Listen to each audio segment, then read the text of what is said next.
और एक बार तो स्थिति ऐसी बनी मीणा गुर्जर आरक्षण के दौरान, जब मेरे को मंत्री पद छोड़ना पड़ा था, उन लोगों ने अब की बार तनिक भी नहीं सुनी और इस बहकावे में आ गए कि मोदी जी आरक्षण को खत्म कर देंगे। मोदी जी ने 2019 में आरक्षण 2029 तक बढ़ाया है। वीरांगनाओं के मामले को लेकर पुलिस कपड़े फाड़ दे, बेइज्जत कर दे, हर जाति हर वर्ग विशेषकर एसटी के लोगों की मदद की थी, लेकिन वो विमुख हो गए और मैं मेरे क्षेत्र में पार्टी को नहीं जिता सका, तो ये मेरी विफलता है। बाकी के हिसाब किताब से मेरा कोई लेना देना नहीं। मैं वर्षों से जहाँ काम कर रहा हूँ, जिनके लिए हर संकट में खड़ा रहता हूँ, उन्होंने हमारी बात नहीं मानी, इसलिए मन टूट गया। तो मैंने घोषणा कर दी थी चुनाव के दौरान, तो उसकी पालना करना मेरा नैतिक दायित्व तो बनता है। मंत्री पद से आपने इस्तीफा दिया है, क्या कारण? अरे कोई विशेष कारण नहीं है जब तो बहुत बड़ा कारण है। मेरी न तो कोई मुख्यमंत्री जी से नाराजगी है, न संगठन से नाराजगी है। आपको पता है, जिस क्षेत्र में मैंने 40 साल तक काम किया और एक बार तो स्थिति ऐसी बनी मीणा गुर्जर आरक्षण के दौरान, जब मेरे को मंत्री पद छोड़ना पड़ा था, उन लोगों ने अब की बार तनिक भी नहीं सुनी और इस बहकावे में आ गए कि मोदी जी आरक्षण को खत्म कर देंगे।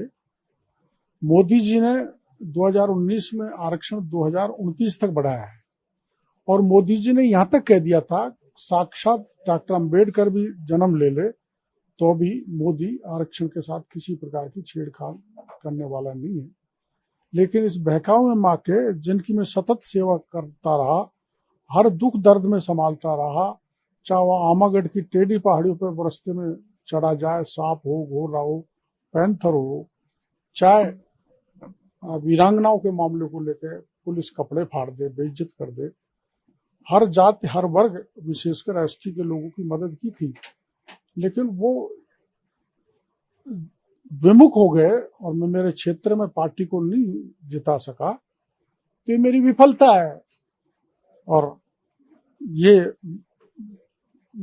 इसलिए मैंने घोषणा की थी चुनाव के दौरान कि अगर ये सीटें हार गए, विशेषकर टॉक, सवाई माधोपुर, धौलपुर, करौली और दौसा, तो मैं मंत्री पद छोड़ दूंगा। तो घोषणा थी तो पूरी की, मैंने छोड़ दिया। डॉक्टर साहब, इस्तीफा आपने किसको दिया, कब दिया?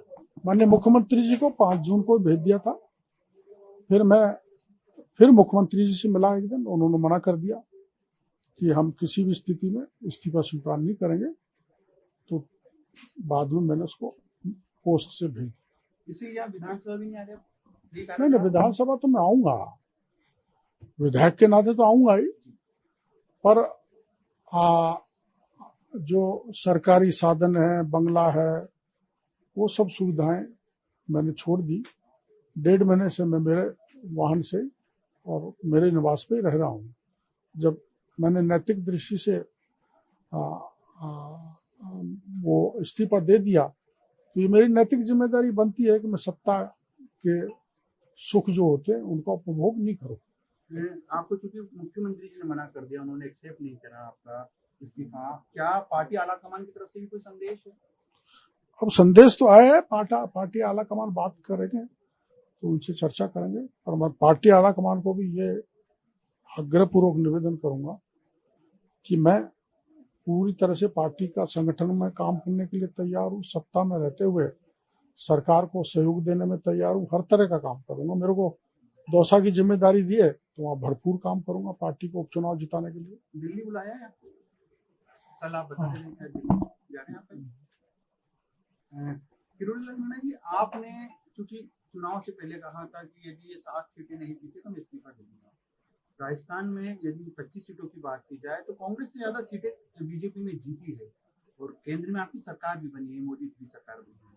तो ऐसी स्थिति में बाकी के हिसाब किताब से मेरा कोई लेना देना नहीं है। मैं वर्षों से जहाँ काम कर रहा हूँ, जिनके लिए हर संकट में खड़ा रहता हूँ, उन्होंने हमारी बात नहीं मानी, इसलिए मन टूट गया। तो मैंने घोषणा कर दी थी चुनाव के दौरान, तो उसकी पालना करना मेरा नैतिक दायित्व तो बनता है, इसलिए मैंने इस्तीफा दे दिया। लेकिन पूरे देश की यदि बात की जाए, यूपी की भी कई सीटें हैं जहाँ पर भाजपा हार गई, राजस्थान में क्योंकि आपने कुछ मैं तो मेरे इलाके की बात कर रहा हूँ, चूंकि मैंने घोषणा कर दी थी और किसी नेता ने ऐसा कहा नहीं था, मैंने ही कहा था, इसलिए मैंने इस्तीफा दिया। राजनीति में ये भी चर्चाएं होती है कि किरोड़ी लाल मीणा जी ने इस्तीफा दे दिया, उनकी सुनवाई नहीं हो रही थी या कुछ बड़ा पद वो चाह रहे ऐसा कोई है, बड़ा पद चाहने की लालसा होती तो जैसे मेरे को जिम्मेदारी थी तभी मैं मना कर देता। मैंने किसी मीडिया वालों को नहीं कहा, किसी को नहीं कहा कि मेरे को पद नहीं दिया। मेरे को 2 विभाग दिए मुख्यमंत्री जी ने, कृषि और ग्रामीण क्षेत्र, जो मेरे मन के हैं। मैंने खूब मन लगा के उनमें काम किया है। रिकॉर्ड कनेक्शन किए हमने उसके कुसुम योजना के किसानों को 50,000 एक ही दिन में दिए हैं। पिछली कांग्रेस सरकार ने 5 साल में दिए, हमने एक ही दिन में दे दिए। और देश में जो सेल्फ हेल्प ग्रुप है राजस्थान का, उसको ऐसा मजबूत खड़ा किया है कि नंबर टॉप पर राजस्थान का सेल्फ हेल्प ग्रुप है। राजीविका का काम सबसे टॉप है। और जो भ्रष्ट अफसर थे उनके खिलाफ मैंने कार्रवाई की है, जिनको मैं आपको लिस्ट दे दूंगा, चाहे एग्रीकल्चर में हो चाहे नरेगा में हो, सबके खिलाफ सख्त कार्रवाई की है। आपकी छवि उन नेताओं की रही है जो सड़क पर उतर के आंदोलन करते हैं। अब चूंकि आप मंत्री पद पर रहते हुए शायद अपने आप को असहज महसूस करते हैं। ऐसा नहीं है, मैं तो मंत्री पद पर रहते हुए भी यूनिवर्सिटी के आरएस के धरने पर पहुंच गया था और मुख्यमंत्री जी को आग्रह किया, उन्होंने उनकी मांग मान ली, परीक्षा पोस्टपोन कर दी। मैं तो मुख्यमंत्री जी को पत्र लिखा था, भाई जल जीवन मिशन के घोटाले की सीबीआई जांच करा। उन्होंने आदेश दे दिए, सीबीआई से जांच हो रही है। मैंने हॉर्टिकल्चर उद्यान की जो जमीन करोड़ों की थी, कौड़ियों के भाव अफसरों ने अलवर में खुर्द मुर्द कर दी, मुख्यमंत्री जी ने मेरे पत्र लिखने पर उसको निरस्त कर दिया। तो मेरा दायित्व है, मेरी जिम्मेदारी है कि जैसे मैं सरकार को अब तक पहुंचाता आया हूं, वैसे आगे ऐसी चीज पहुंचाता आऊंगा जो जनता को नुकसान कर रही हो, भ्रष्टाचार फैला रहा हो, कार्यकर्ताओं के साथ दमन हो रहा हो, कानून की स्थिति कहीं बिगड़ रही हो, विकास के काम में किसी प्रकार का कोई हेर फेर हो, ऐसी चीजें मैं सरकार की जानकारी में डालता रहूं।